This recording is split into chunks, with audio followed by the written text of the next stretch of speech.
Okay. இந்த வீடியோல நம்ம என்ன பார்க்க போறோம் அப்டின்னா, சிலிண்ட்ரிக்கல் ஹெலிக்ஸ். ஓகேவா? சிலிண்ட்ரிக்கல் ஹெலிக்ஸ பொறுத்தவரைக்கும், ஆ ஒரு சிலிண்டர் மேல இருக்கக்கூடிய ஒரு ஹெலிக்ஸ் தான் சிலிண்ட்ரிக்கல் ஹெலிக்ஸ். சரிங்களா? பட் அந்த ஹெலிக்ஸ் என்ன கண்டிஷன்ல சாட்டிஸ்ஃபை பண்ணணும் அப்டின்னா, அந்த சிலிண்டரோட ஜெனரேட்டர்ஸ வந்து அது வந்து கட் பண்ணணும். சரிங்களா? அ எப்படி கட் பண்ணணும்னா, ஒரு கான்ஸ்டன்ட் ஆங்கிள்ல கட் பண்ணணும். ஆர்த்தோகனலா கட் பண்ணணும்னு அவசியம் கிடையாது. ஒரு கான்ஸ்டன்ட் ஆங்கிள்ல கட் பண்ணணும். அப்ப ஒரு சிலிண்டரோட ஜெனரேட்டர்னா என்னன்னு ஃபர்ஸ்ட் தெரியணும். இப்போ பொதுவா சிலிண்டர் எப்படி உருவாக்குறோம்? ஒரு சர்க்கிள வச்சுக்கிட்டு சரிங்களா? அந்த சர்க்கிள்ல அப்படியே இந்த இடத்துல பிடிச்சு அப்படியே மேல பிடிச்சு அப்படியே தூக்குனா கிடைக்கிறது தான் சிலிண்டர். கரெக்ட்டா? இப்படியே என்ன பண்ணலாம்னா, எல்லா இடத்தையும் மேல பிடிச்சு தூக்குனா கிடைக்கிறது தான் சிலிண்டர். புரியுதா நான் சொல்ல வர்றது உங்களுக்கு? அப்ப இத இப்படி ஜாயின் பண்ணிக்கோங்க. இதுதான் அந்த சிலிண்டர். ஓகேவா? அப்ப ஒரு சிலிண்டரோட ஜெனரேட்டர் அப்படின்னா என்னன்னு கேட்டா என்னன்னா, அந்த வெர்டிக்கல் லைன் இந்த அவுட்டர்ல இருக்கக்கூடிய சர்ஃபேஸ்ல உருவாகக்கூடிய அந்த வெர்டிக்கல் லைன்ஸ் தான் என்ன அப்படின்னா, அதோட ஜெனரேட்டர். சரிங்களா? எக்ஸாம்பிள் எப்படின்னா, ஒரு கொசு வலையோ ஏதோ ஒண்ண வந்து கெட்டி தரையில ரவுண்டா வச்சுட்டு, அப்படியே மேல தூக்கணும்னு வச்சுக்கோங்களேன். மேல தூக்க அப்படியே மேல தூக்கி பிடிச்சுட்டோம்னா எப்படி இருக்கும் பார்க்கறதுக்கு? ஒரு சிலிண்டர் மாரி இருக்குமா? அப்ப அதுல நெட்டுக்கு இருக்கக்கூடிய அந்த கோடு தான் என்ன அப்படின்னா வந்து அதோட ஜெனரேட்டர். அப்ப ஒரு ஹெலிக்ஸ் ஆனது இந்த சிலிண்டரோட சர்ஃபேஸ்ல இருக்கணும். அதே நேரத்துல அந்த ஜெனரேட்டர கான்ஸ்டன்ட் ஆங்கிள்ல கட் பண்ணணும் அப்படின்றாங்க. சரிங்களா? இப்ப எக்ஸாம்பிள்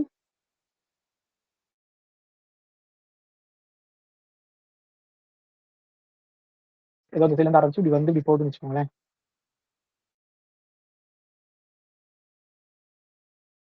ஆங்கிள் தான் இந்த இடத்துலயும் வரும்.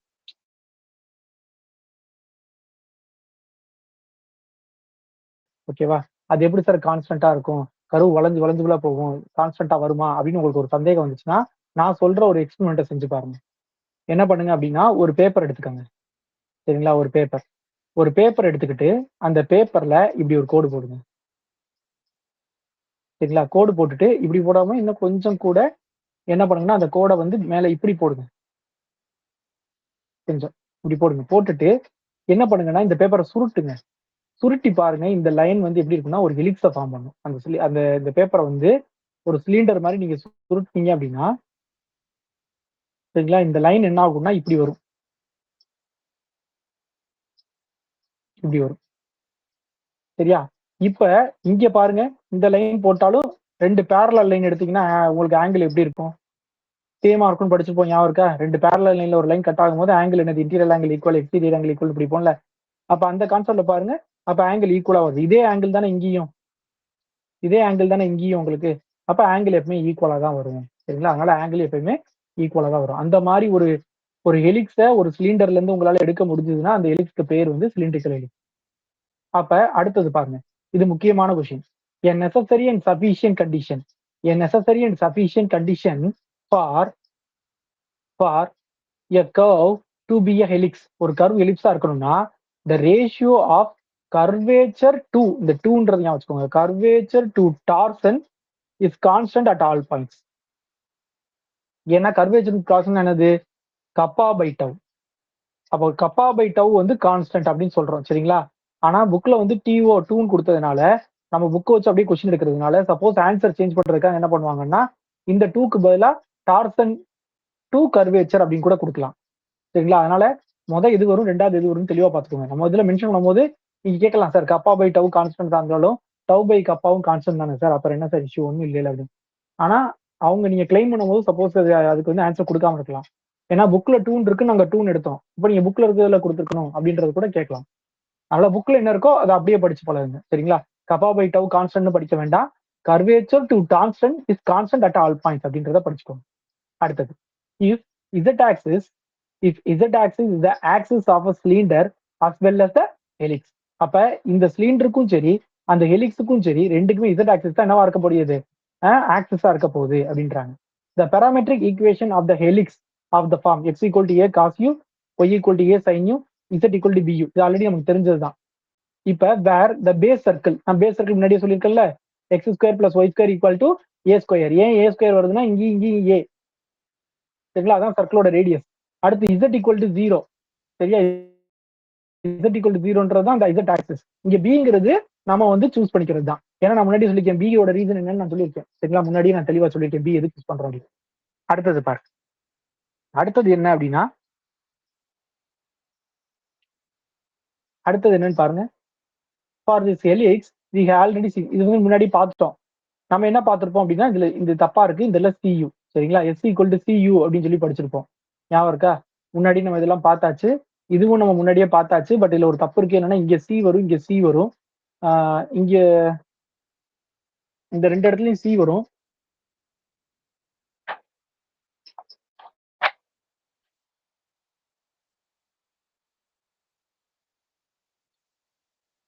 ம். இங்கேயும் சி வரும். 3 இடத்துலயுமே சி தான் வரும். இடத்துலயும் சி தான் வரும். சரிங்களா? அதுக்கு அடுத்தது இது ஆல்ரெடி பார்த்தோம்.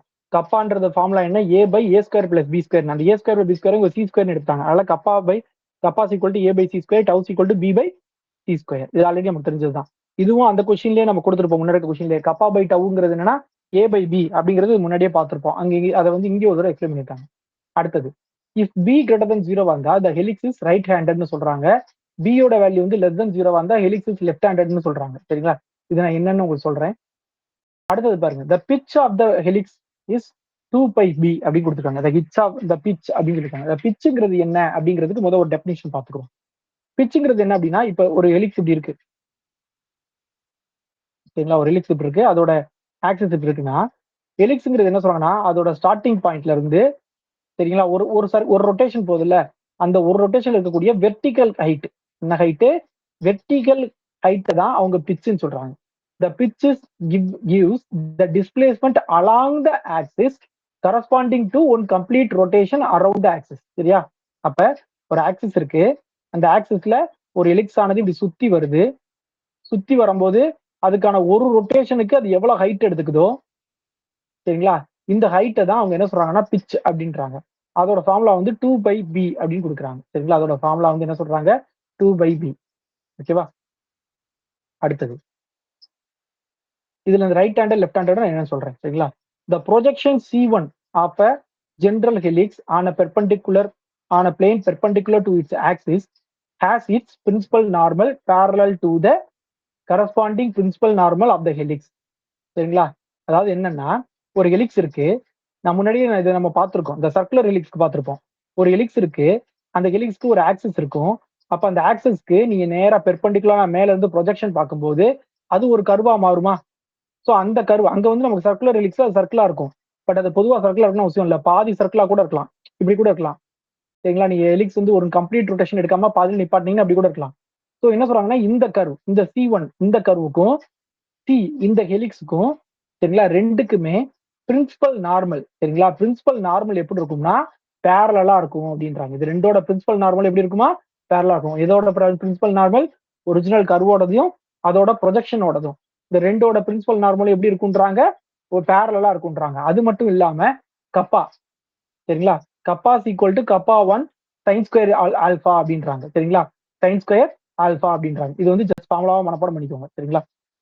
இதுல கப்பா ஒண்ணுங்கிறது அந்த சி ஒன்னோட கர்வேச்சர். இந்த கப்பாங்கிறது சியோட கர்வேச்சர். சரிதானே?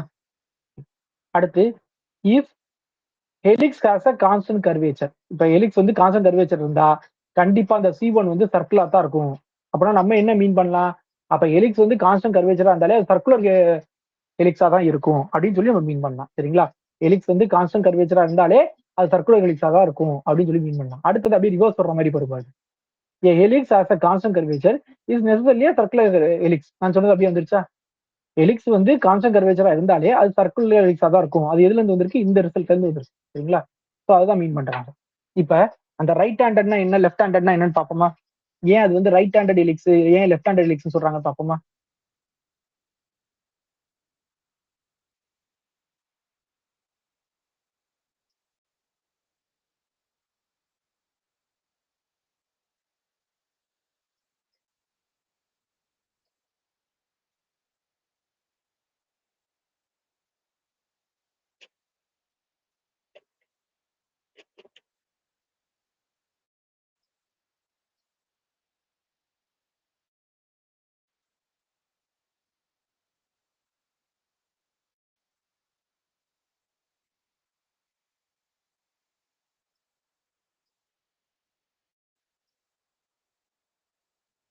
இப்ப இதுல நான் வந்து என்ன பண்றேன்னா, B யோட வேல்யூ வந்து நான் நெகட்டிவ் வச்சுக்கிறேன். சரிங்களா? B யோட வேல்யூ வந்து நான் நெகட்டிவ் வச்சுக்கிறேன். சரிங்களா? ஹெலிக்ஸ் வந்துருச்சா? இப்ப அந்த ஆரோ மார்க் எப்படி மூவ் ஆகுதுன்னு பாரு. கீழ இருந்து மேல போதா, அதாவது வலது பக்கம் போதா, இல்ல இடது பக்கம் போதான்னு பாரு. எந்த பக்கம் சுத்துது? பி நெகட்டிவா இருந்தா.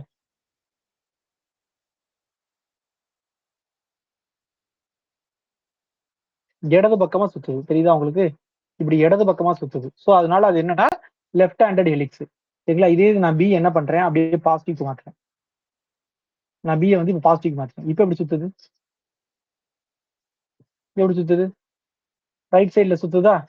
அப்ப இது வந்து ரைட் ஹேண்டட் ஹெலிக்ஸ். புரியுதா? அப்ப பி பாசிட்டிவா இருந்தா ரைட் ஹேண்டட் ஹெலிக்ஸ். பி வந்து நெகட்டிவா இருந்தா லெஃப்ட் ஹேண்டட் ஹெலிக்ஸ். சரிங்களா? டயகிராம் நல்லா பார்த்துக்கோங்க. உங்களுக்கு மறக்காது அப்புறம். இப்படி பாசிட்டிவா இருந்தா இப்படி சுத்துது. அதாவது கீழ இருந்து மேல போகுது பாசிட்டிவா இருந்தா.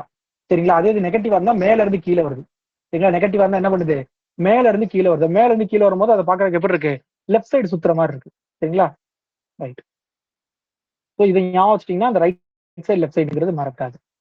அடுத்தது ஸ்பெரிக்கல் ஹெலிக்ஸ்னு ஒன்று சொல்றாங்க. அப்ப ஸ்பெரிக்கல் ஹெலிக்ஸ்னா என்னது? சிலிண்ட்ரிக்கல் ஹெலிக்ஸ்னா ஒரு சிலிண்டர் மேல இருந்தா சிலிண்ட்ரிக்கல் ஹெலிக்ஸ். ஸ்பெரிக்கல் ஹெலிக்ஸ்னா என்னது? ஒரு ஸ்பியர் மேல ஒரு ஹெலிக்ஸ் இருந்தா அதுக்கு பேர் வந்து ஸ்பெரிக்கல் ஹெலிக்ஸ். சரிங்களா? அப்ப ஒரு ஸ்பியர் மேல ஒரு ஹெலிக்ஸ் இருந்துச்சுன்னா அதுக்கு வேர் வந்து அது நம்ம முன்னாடி இந்த இந்த இதுல கூட ஒரு எக்ஸாம்பிள் பார்த்தோம் முன்னாடி. இதுலயே கூட ஒரு எக்ஸாம்பிள் பார்த்தோம். இந்த பாத்தை ட்ரேஸ் பண்ணும்போது அது மேலேயே ஒரு ஹெலிக்ஸ் வந்து விடும். நான் இருக்கா? அப்ப அது வந்து என்ன அப்படின்னா ஸ்பெரிக்கல் ஹெலிக்ஸ். சரியா?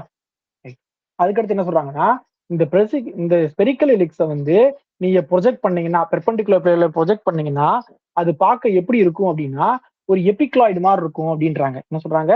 எபிக்ளாய்டு மாதிரி இருக்கும் அப்படின்றாங்க. இந்த எபிக்ளாய்டுனா என்ன அப்படின்னு நான் சொல்றேன் உங்களுக்கு. சரிங்களா? இந்த எபிக்ளாய்டுனா என்னன்றத நான் சொல்றேன். எபிக்ளாய்டுன்றது என்ன அப்படின்னா இந்த மாதிரி, அதாவது ஒரு 2 சர்க்கிளோ இல்ல ஒரு 3 சர்க்கிளையோ இப்படி சேர்த்து வச்ச மாதிரி இந்த பூ சொல்லுவோம்ல நம்ம, இதுக்கு பேர் தான் எபிக்ளாய்டு. இது வந்து இப்போ 3 சர்க்கிளோட ஆர்க் சேர்ந்த மாதிரி இருக்கு. இதே இது இப்படி போடலாம்.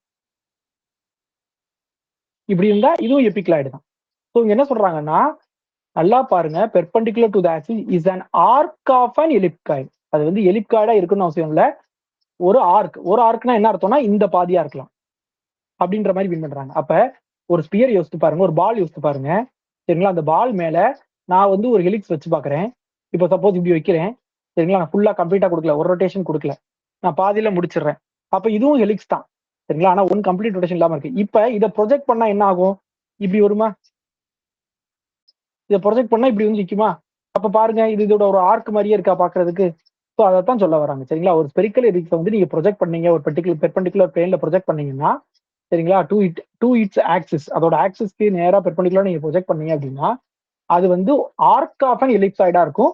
நல்லா பாருங்க, அது வந்து எலிப்சாய்டுன்னு அவங்க சொல்லல, எலிப்காய்டுன்னு சொல்லல, எபிக்ளாய்டுன்னு சொல்லல, ஆர்க் ஆஃப் அன் எபிக்ளாய்டுன்னு தான் சொல்லியிருக்காங்க. சரியா? ரைட். அதுக்கடுத்த எக்ஸாம்பிள். இது என்ன அப்படின்னா இது வந்து கொஸ்டின். இதெல்லாம் வந்து எக்ஸசைஸ் ப்ராப்ளம்ஸ். சரிங்களா? இந்த செக்ஷனோட எக்ஸசைஸ் ப்ராப்ளமா இதுல கொடுத்திருந்தது. இதுல கொடுத்திருக்காங்க வில்மோர்ல. அதை வந்து சோமசுந்தர்ல சால்வ் பண்ணி வச்சிருக்காங்க. சரிங்களா?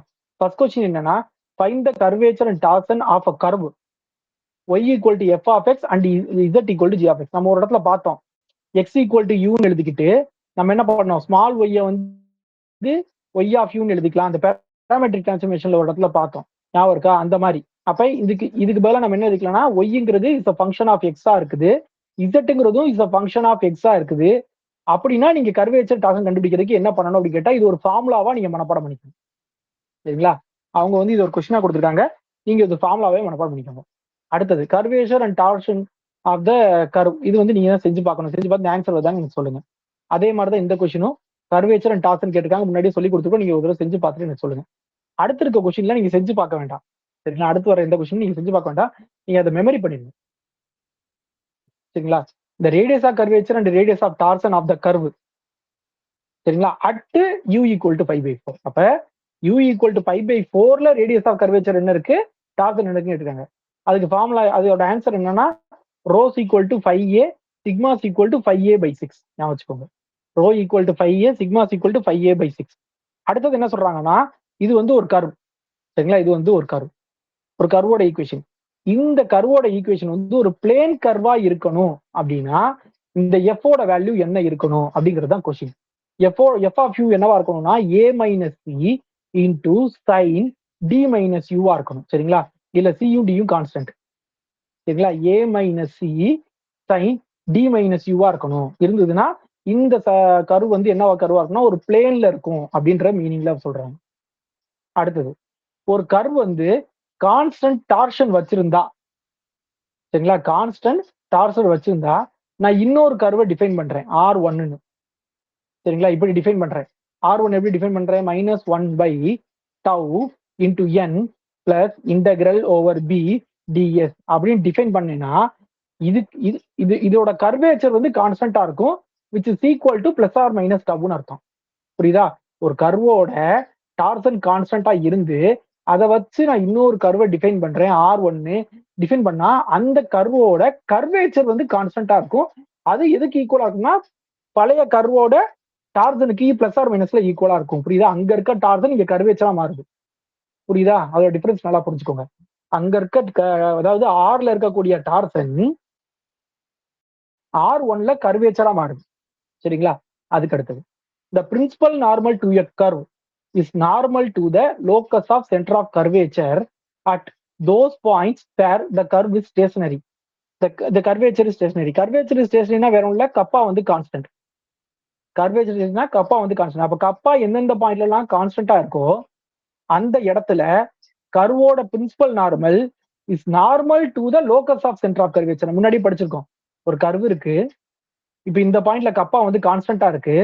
அப்ப இதுல ஒரு ஆஸ்குலேட்டிங் ஸ்பியர் இருக்கும், ஆஸ்குலேட்டிங் சர்க்கிள் இருக்கும். ஏன்னா அவங்க locus of centre of curvature தான் சொல்லியிருக்காங்க. அப்போ ஆஸ்குலேட்டிங் சர்க்கிள் இருக்கும், அதோட பாயிண்ட்டை வச்சு ஒரு கர்வ் கிரியேட் ஆகும். சரிங்களா? இப்ப இந்த பாயிண்ட்ல இருக்கக்கூடிய பிரின்சிபல் நார்மல், சரிங்களா, is normal to the locus of centre of curvature. அப்ப இதான லோக்கஸ். இதோட டான்ஜென்ட் இப்படின்னா நார்மல் இப்படி இருக்கும். அப்ப இதோட நார்மல் இப்படி இருக்குன்னா இதோட நார்மல் இப்படி இருக்கும். புரியுதா? இந்த கர்வோட நார்மல் வந்து இப்படி இருக்குது. அதே நேரத்துல அந்த கர்வோட ஏதோ ஒரு நார்மல், இந்த கர்வோட பிரின்சிபல் நார்மல் அங்க வந்து ஏதோ ஒரு நார்மல், அது என்ன நார்மல்னா அவங்க சொல்லல. சரிங்களா? இந்த கர்வோட principal normal is normal to the locus of centre of curvature. இந்த பாயிண்ட்ல நார்மலுக்கு ஈக்குவலா இருக்கு. சரிங்களா? அடுத்தது இன் அதர் வேர்ட்ஸ் அதை வேற எப்படி சொல்லலாம் அப்படின்னா கர்வேச்சர் ஸ்டேஷன் என்ன அர்த்தம்? Kappa is constant. Kappa is constant எப்படி சொல்லலாம்? Kappa dash equal to 0. அவ்வளவுதான். அதுதான் ரெண்டுக்கும் வித்தியாசம். சரிங்களா? இந்த ரெண்டுலயும் அதுதான் கொடுத்துருக்காங்க, வேற ஒன்றும் கொடுக்கல. அடுத்தது the locus of center of curvature of a circular helix of a curvature k is coaxial helix. Already சொல்லிட்டேன் நான். ஒரு சர்க்குலர் ஹெலிக்ஸ்க்கு வந்து நீங்க வந்து locus of centre of curvature நீங்க பாத்தீங்கன்னா அது கோஆக்சியல் ஹெலிக்ஸா தான் இருக்கும். the locus of center of curvature of c is the original helix. அதாவது ரெண்டுமே ஒண்ணுக்கு ஒண்ணு வரும்ன்றது மீனிங். சரிங்களா? the locus of center of curvature c is the original helix. அதாவது என்ன மீன் பண்றாங்கன்னா ஹெலிக்ஸ் வந்து ஒரு கர்வு, ஏதோ ஒரு கர்வு, அதுக்கு நேம் கொடுக்கல அவங்க. பட் அந்த அதாவது ஹெலிக்ஸ் வந்து நேம் கொடுக்கலப்பா, அந்த அதுக்கு பதிலா அதோட லோக்கஸ் ஆஃப் சென்டரேச்சர் கர்வேச்சருக்கு சீன் நேம் கொடுத்துட்டாங்க. சரிங்களா? நேம் கொடுத்ததுக்கு அப்புறம் இது வந்து சர்க்குலர் ஹெலிக்ஸ். சரிங்களா? சர்க்குலர் ஹெலிக்ஸ் அதோட லோக்கஸ் ஆஃப் சென்டர் கர்வேச்சருக்கு நேம் வந்து சீன் கொடுத்தாங்க. அது ஃபர்ஸ்ட் லைன்ல சொல்லியிருக்காங்க. செகண்ட் லைன் என்ன சொல்லியிருக்காங்கன்னா இந்த சீக்கு நீங்க அகைன் வந்து locus of centre of curvature பாருங்க, பாத்தீங்கன்னா திரும்ப அந்த ஒரிஜினல் சர்க்குலர் ஹெலிக்ஸே கிடைக்கும் அப்படின்றாங்க. ரெண்டுமே ஒண்ணுக்கு ஒண்ணு திரும்ப திரும்ப கிடைக்கும் அப்படின்றாங்க. சரிங்களா? அந்த இடத்துல product of torsion at the corresponding points of two helix is equal to kappa square அப்படின்றாங்க. அதாவது tau tau one equal to kappa square. Suppose நான் வந்து இதை வந்து சியாவும் இந்த சர்க்குலர் ஹெலிக்ஸ் வந்து நான் சி ஒன்னாவும் எடுத்திருந்தேன் அப்படின்னா அப்ப டவு டவு ஒன் ஈக்குவல் டு கப்பா ஸ்கொயர்ன்றாங்க. சரிங்களா? அடுத்தது the necessary and sufficient condition that a curve to be a helix, சரிங்களா, is that, நல்லா கவனிச்சு பாருங்க, double dash triple dash power 4 அதோட வேல்யூ வந்து இது வரும் அப்படின்னு சொல்லி ப்ரூவ் பண்ணிட்டு விச் இஸ் ஈக்குவல் டு 0 அப்படின்னு ப்ரூவ் பண்ணிருக்காங்க. ஸோ அப்ப இதை வச்சு கொஸ்டின் கேட்கலாம், இதை வச்சு கொஸ்டின் கேட்கலாம், இதை வச்சு கொஸ்டின் கேட்கலாம், இன்னொரு விதமாக கொஸ்டின் கேட்கலாம். என்னது? முன்னாடியே சொல்லியிருக்கோம், kappa by tau equal to constant. பாத்தீங்களா? அல்லது அப்படின்னு கேட்கலாம், இல்ல sorry tau by kappa equal to constant. இந்த இதை வச்சு பார்த்தா tau by kappa equal to constant கிடைக்குது. இங்க பார்த்தா kappa by tau equal to constant கிடைக்குது. வேர்டிங்ல படிக்கும் போது curvature to torsion is constant படிச்சுக்கோங்க. அடுத்தது the helix on a cone of revolution of a project project on the perpendicular to the axis of the cone is the logarithmic spiral அப்படின்றாங்க. அப்ப ஒரு cone எடுத்துக்கோங்க. ஒரு கோன் எடுத்து அதுல நீங்க வந்து ஒரு சர்க்குலர் ஹெலிக்ஸை ஃபார்ம் பண்ணுங்க. ஒரு ஹெலிக்ஸை ஃபார்ம் பண்ணுங்க. சர்க்குலர் ஹெலிக்ஸ்ல ஒரு ஹெலிக்ஸை ஃபார்ம் பண்ணுங்க. ஒரு ஐஸ்கிரீம் கோன் இருக்குல்ல, அதாவது பர்த்டே கேப் வைக்கிறோம்ல, தலையில பர்த்டே கேப், அந்த கேப் மேல ஒரு டிசைன் போடணும்னு நினைக்கிறீங்க. ஒரு சின்ன பேப்பர் எடுத்து அப்படி சுத்தி ஒட்டுறீங்க. அப்படி பார்க்க அப்ப எப்படி இருக்கும்? உங்களுக்கு ஒரு ஹெலிக்ஸ் மாதிரி இருக்குமா? அந்த ஹெலிக்ஸை நீங்க அந்த ஆக்சிஸ் வழியா ப்ரொஜெக்ட் பண்ணீங்கன்னா தரையில அது எப்படி விழுவும் அப்படின்னா ஒரு லாகரதமிக் ஸ்பைரலா விழுமா. நிறைய ஸ்பைரல் இருக்கு, அதுல ஒரு ஸ்பைரல் தான் இந்த லாகரதமிக் ஸ்பைரல், அந்த மாதிரி விழுவும் அப்படின்றாங்க. ஸோ அதோட இன்சென்ட்ரிக் ஈக்குவேஷன் கொடுத்துருக்காங்க. Rho equal to AS, sigma equal to BS. சரிங்களா? Rho equal to AS, sigma equal to BS அப்படின்னு கொடுத்துருக்காங்க. அதுக்கு அடுத்தது helix on a paraboloid of revolution project on the plane perpendicular to the axis as circle involutes. அப்படின்னா என்ன அர்த்தம்னா, இதை வந்து சர்க்கிள் இன்வெல்யூட்ஸ் படிக்கிறத விட இன்வல்யூட் ஆஃப் அ சர்க்கிள்னு படிங்க. அப்பதான் மீனிங் உங்களுக்கு பெட்டரா இருக்கும். Involute of a circle. அதாவது என்ன சொல்றாங்கன்னா, பேரபோலாய்டுனா உங்களுக்கு தெரியும்ல. பேரபோலாய்டுனா என்னன்னா, நம்ம வீட்டுல இருக்க கிண்ணம் தான். அந்த கிண்ணம் இன்னும் கொஞ்சம் கீழே இழுத்து விட்டா எப்படி இருக்கும்? பேரபோலாவோட 3D ஃபார்மேட் மாதிரி ஞாபகம் வச்சுக்கோங்க. சரிங்களா? பேரபோலா 3D ஃபார்மேட் மாதிரி ஞாபகம் வச்சுக்கோங்க. இதுதான் பேரபோலாய்டு. இந்த பேரபோலாய்டுல நீங்க ஒரு ஹெலிக்ஸ் எடுக்கிறீங்க. பாருங்க என்னெல்லாம் பேசுறாங்க பாருங்க. இந்த பேரபோலாய்டுல ஒரு ஹெலிக்ஸ் எடுக்கிறீங்க, அதை ப்ரொஜெக்ட் பண்றீங்க. அதை ப்ரொஜெக்ட் பண்ணும்போது அது கீழே ஒரு கரு மாதிரி விழுமா?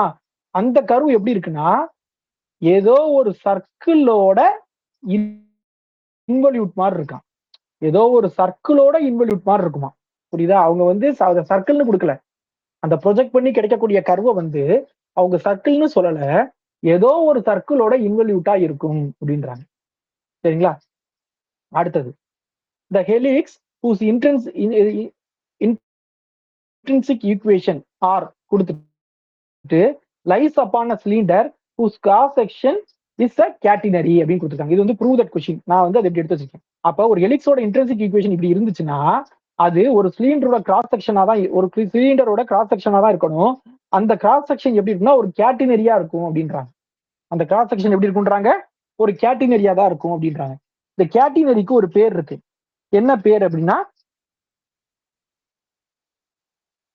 ஹேங்கிங் செயின் அப்படின்னு ஒரு பேர் இருக்கு. சரிங்களா? ஹேங்கிங் செயின் அப்படின்னு ஒரு பேர் இருக்கு. ஹேங்கிங் செயின்னா இந்த பெரிய பெரிய பிரிட்ஜ்லாம் வந்து இந்த செயின் தொங்க விடுறாங்கல்ல, அந்த செயின் எந்த மாடல்ல இருக்கும்னா இந்த கேட்டனரி மாடல்ல இருக்குமா. அதாவது இந்த இடத்துல ஒரு பாயிண்ட், இந்த இடத்துல ஒரு பாயிண்ட். நான் ஒரு இரும்பு செயினை கட்டி தொங்க விடுறேன், எப்படி இருக்கும்? இப்படி இருக்கும். சரிங்களா? ஆனா நீ இதை பார்த்தா உங்களுக்கு என்ன தோணும்? இது ஒரு பேராபோலா அப்படின்னு தோணும்.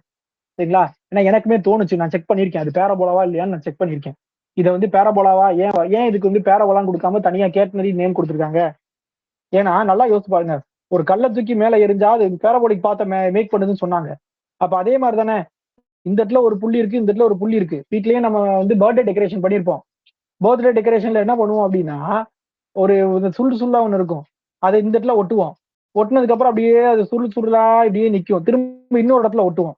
அப்ப இதுதான் இந்த ஹேங்கிங் செயின். அவங்க என்ன சொல்றாங்க, இந்த ஹேங்கிங் செயினோட அந்த அந்த அந்த கர்வு இருக்குல்ல, அந்த கர்வுக்கு பேர் தான் கேட்னரி அப்படின்னு பேர் கொடுக்குறாங்க. சரிங்களா?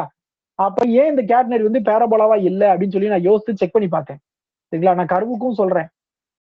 பேராபோலாவா தான் என்ன இருக்கணும்? y square equal to 4ax இருக்கணும், அல்லது x square equal to 4ay இருக்கணும். பட் இந்த கேட்னரியோட ஈக்குவேஷன் என்ன? y equal to cos hx. சரிங்களா? அதாவது என்னன்னா e power x plus e power minus x divide by 2. அப்ப இது ஒரு ட்ரிகோனோமெட்ரிக் ஃபங்க்ஷன், இது வந்து ஒரு ஆர்டினரி ஒரு ஃபங்க்ஷன். ஸோ இது ரெண்டு எப்படி ஈக்குவலா இருக்க முடியும்? ஈக்குவலா இருக்க முடியாதுல்ல. இது வந்து தியரிட்டிக். இதுல இதே கிராஃபிக்கல் பாருங்க.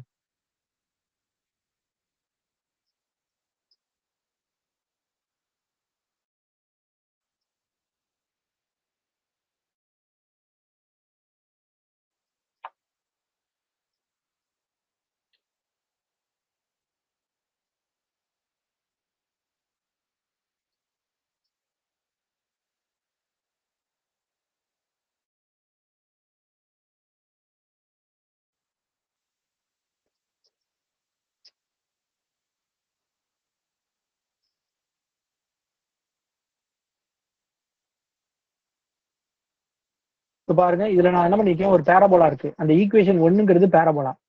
ஓகேங்களா? இந்த கிரீன் கலர்ல இருக்கிறது கேட்டினரி. இப்ப நல்லா பாருங்க, இந்த பேராபோலாவை நான் எவ்வளவு மூவ் பண்ணி கொண்டு வந்தாலும், சரிங்களா, என்னால அந்த கேட்னரி மேல வைக்கவே முடியாது. தெரியுதா உங்களுக்கு? ஏதாவது ஒரு இடத்துல மிஸ் ஆகும். கம்ப்ளீட்டா உங்களால இதை வச்சு அதை ப்ரிடிக்ட் பண்ண முடியாது. கம்ப்ளீட்டா உங்களால இதை வச்சு அதை ப்ரிடிக்ட் பண்ண முடியாது. அங்க பாருங்க, நல்லா பாருங்க. இதான் ஒரு இடத்துல ஒட்டினா ஒரு இடத்துல வெளியே போயிருது, ஒரு இடத்துல ஒட்டினா ஒரு இடத்துல வெளியே போயிருது. தெரியுதா உங்களுக்கு டிஃபரன்ஸ்? ஸோ அப்ப இந்த கேட்டனரிய நம்மளால வந்து என்ன பண்ண முடியாது அப்படின்னா, ஒரு பேரபோலா வச்சு இது கொண்டு வர முடியாது. அது மொத்தம் அது ஒரு தனி கர்வ். சரிங்களா? அது பேரபோலா கிடையாது. ஆனா பார்க்க பேரபோலா மாதிரி தான் இருக்கும்.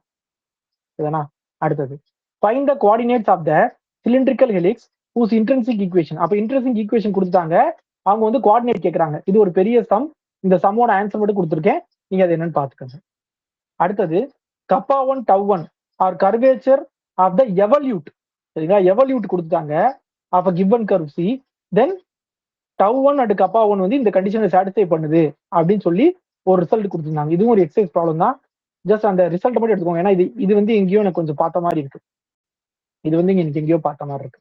மைனஸ் டேன் சைக் பிளஸ் ஏ அப்படிங்கிறது எங்கேயோ பார்த்த மாதிரி இருக்கு. ஸோ இதையும் வந்து மெமரி தான் படிக்கணும்.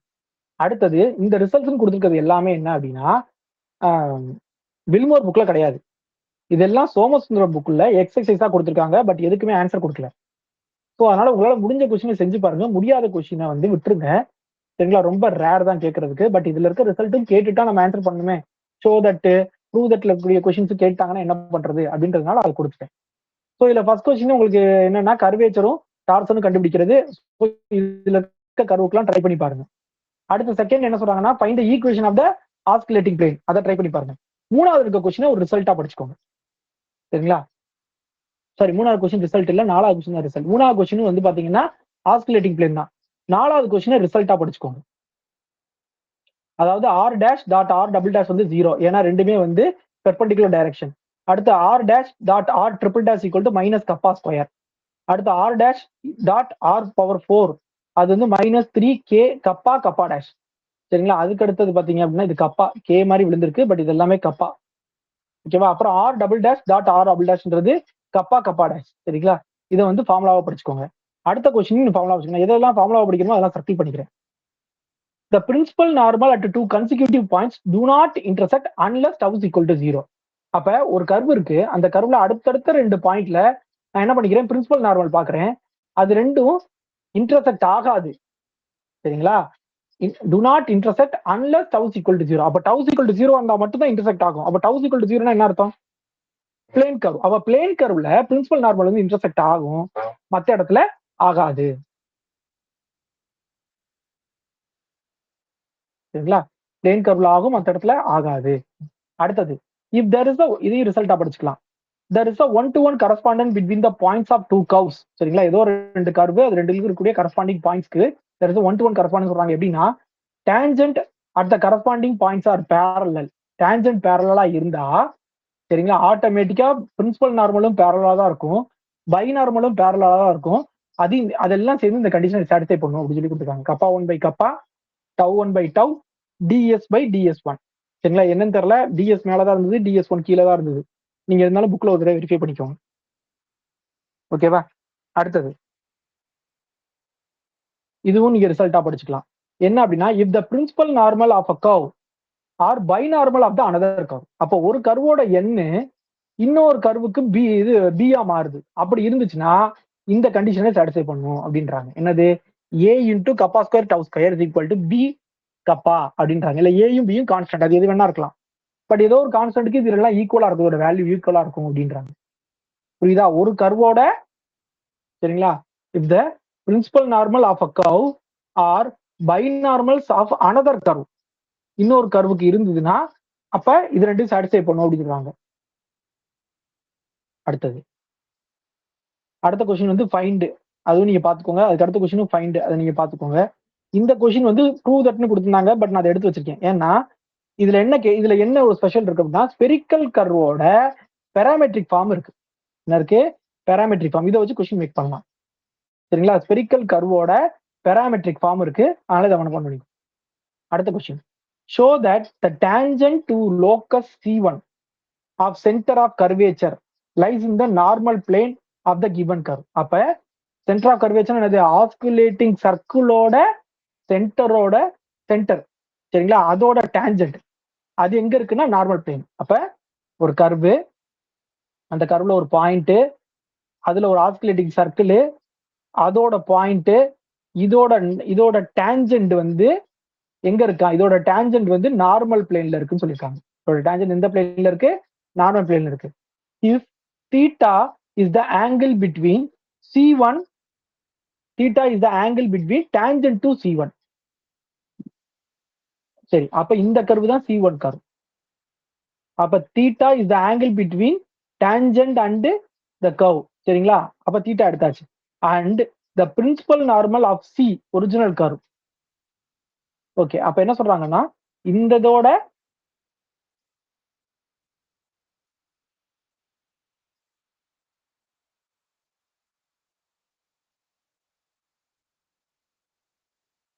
Principal normal of C. Okay, அப்ப எனக்கு தெரிஞ்சு என்னன்னா இதோட பிரின்சிபல் நார்மலும் இதோட டேஞ்சன்ட்டும் கட் ஆகும்பா. அந்த இடத்துல மேக் பண்ற ஆங்கிள் இந்த ஆங்கிள் பிட்வீன் தானே சொல்லியிருக்காங்க. அப்ப ஆங்கிள் பிட்வீன் சொல்லிட்டாங்கன்னா இருக்கிறது ஒரு பாயிண்ட், இன்னொரு இருக்கிறது இன்னொரு பாயிண்ட். அப்ப கர்வோட சரிங்களா பைனார்மல், கர்வோட பைனார்மல், சி கர்வோட பாயிண்ட்ல இருக்கக்கூடிய பைனார்மல், அதுக்கடுத்து C1ல இருக்கக்கூடிய டேஞ்சன்ட், இது ரெண்டும் எடுக்கக்கூடிய ஆங்கிள் தான் தீட்டா. புரிஞ்சுதா? சியோட பைனார்மலும் C1ஓட டேஞ்சன்ட் எடுக்கக்கூடிய ஆங்கிள் தான் தீட்டா. சரிங்களா? இப்ப என்ன, அதனாலதான் முதல்ல என்ன சொல்லிட்டாங்கன்னா இந்த டேஞ்சன்ட் பைனார்மலை கட் பண்ணணும்னா அப்ப இந்த டேஞ்சன்ட் வந்து நார்மல் பிளேன்ல இருந்தா தான் இந்த பைனார்மலோட கட் ஆக முடியும். புரியுதா உங்களுக்கு ஏன் அதை சொல்றாங்கன்னு? மேல இந்த ஃபர்ஸ்ட் லைன் சொன்ன ரீசன் என்ன அப்படின்னா இந்த C1 கர்வோட டேஞ்சன்ட் இந்த C கர்வோட நார்மல் பிளேன்ல இருந்தா தான் அது இந்த பைனார்மலே கட் பண்ண முடியும். அப்படி கட் பண்ணும்போது அந்த ஆங்கிள் தீட்டா கிரியேட் ஆகும். அதான் ஃபர்ஸ்ட் லைன்ல கொடுத்துருக்காங்க.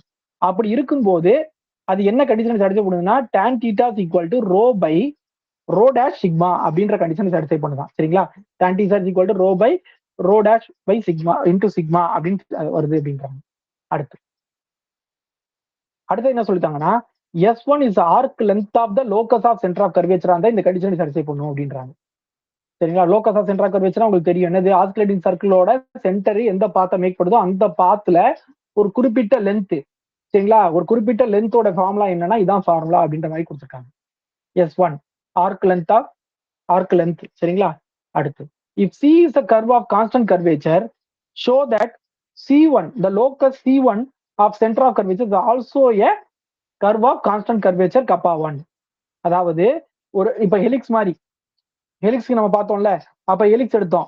சரிங்களா? ஹெலிக்ஸ் வந்து கான்ஸ்டன்ட் கர்வேச்சர், அதோட லோக்கஸ் ஆஃப் சென்டர் கர்வேச்சர்ன்றது அதுவும் ஒரு ஹெலிக்ஸா தான் இருக்கும். சரிங்களா? அப்ப அதோட கர்வேச்சரும் கான்ஸ்டன்ட், அதுதான் அவங்க மீன் பண்றாங்க. ஓகேவா? சி வந்து கான்ஸ்டன்டா இருந்தா, சியோட கர்வேச்சர் கான்ஸ்டன்டா இருந்தா அதோட locus of centre of curvature வச்சு கிரியேட் ஆகக்கூடிய அந்த கர்வுமே கான்ஸ்டன்ட் கர்வேச்சரா தான் இருக்கும். அதனாலதான் kappa 1 equal to kappa, kappa 1 equal to kappa. ஆனா அது ரெண்டுக்கும் இருக்கக்கூடிய டார்சனுக்கு இடையில இருக்கக்கூடிய ரிலேஷன் என்னன்னு பாருங்களேன். tau1 tau is equal to kappa square, tau1 tau equal to kappa square. அப்ப கிட்டத்தட்ட எப்படி இருக்கு தெரியுமா? tau1 tau is equal to kappa 1 மாதிரி இருக்கு. தெரியுதா? அந்த kappa 1 ஈக்குவலா இருக்கனாலதான் நம்ம இதை என்ன பண்ணிக்கிறோம்? kappa ஸ்கொயர்னு எழுதிக்கிறோம்.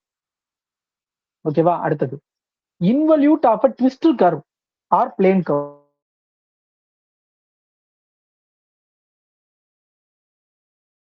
முன்னாடி நம்ம பார்த்தோம் இதை முன்னாடி. அதே ட்விஸ்ட் கர்வ்னா என்னது? அது வந்து டவு வந்து நாட்டிக்குள்ள இருக்கக்கூடிய ஒரு கர்வு. அப்ப டவு நாட்டிக்குள்ள இருக்கக்கூடிய ஒரு கர்வு, சரிங்களா, involute of twist curve are plane curve.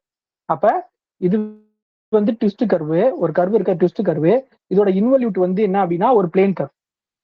இதோட இன்வல்யூட் என்ன அப்படின்னா ஒரு பிளேன் கர்வ். சரிங்களா? அப்படி இருந்தா then the curve is helix. அப்ப இந்த கர்வ் கண்டிப்பா ஹெலிக்ஸா தான் இருக்கணும் அப்படின்றாங்க. அப்ப helix is the only twisted curve which is the involute of sorry, அதோட இன்வல்யூட் வந்து ஒரு பிளேன் கர்வா தான் இருக்கும் அப்படின்றது முன்னாடியே நம்ம பார்த்துட்டு இருந்த ரிசல்ட். அதை வேற மாதிரி கொடுத்துருக்காங்க. நம்ம முன்னாடி எப்படி பார்த்தோம்னா ஒரு எலிக்ஸோட எவல்யூட் வந்து எப்பவுமே ஒரு பிளேன் கர்வா தான் இருக்கும் படிச்சிருப்போம். நீங்க எடுத்து வேணா பாருங்க. அடுத்தது the unit principal normal and unit binormal of the involute curve. நம்ம இன்வல்யூட் கர்வுக்கு வந்து பிரின்சிபல் நார்மலும் பை நார்மலும் படிக்கல, அதோட ஃபார்முலா. சரிங்களா? அடுத்த கொஸ்டின் வந்து நீங்க நெட்ல வேணா தேடி பார்த்துக்கோங்க. பட் இதை வந்து படிக்கணுமான்னு எனக்கு தெரியல, இதை கூட விட்டுறலாம் நீங்க, ஏன்னா அவங்க தேடி எடுத்துலாம் போட மாட்டாங்க. அடுத்தது the corresponding points of the spherical indicatrix of tangent to C and the indicatrix of the binormal to C have the parallel tangent அப்படின்றாங்க. அப்ப ஒரு கர்வ் எடுத்துக்கிறேன், அந்த கர்வ்ல டேஞ்சென்ட்டை வச்சு உருவாக்கக்கூடிய அந்த ஸ்பெரிக்கல் இண்டிகேட்ரிக்ஸ் சரிங்களா, அதோட பைனார்மலை வச்சு உருவாக்கக்கூடிய ஸ்பெரிக்கல் இண்டிகேட்ரிக்ஸ் சரிங்களா. இது ரெண்டுக்குமே பாத்தீங்கன்னா டேஞ்சென்ட் வந்து பேரலா இருக்கும் அப்படின்றாங்க. இது ரெண்டுக்கும் டேஞ்சென்ட் எப்பயுமே எப்படி இருக்கும், பேரலா இருக்கும் அப்படின்றாங்க சரிங்களா.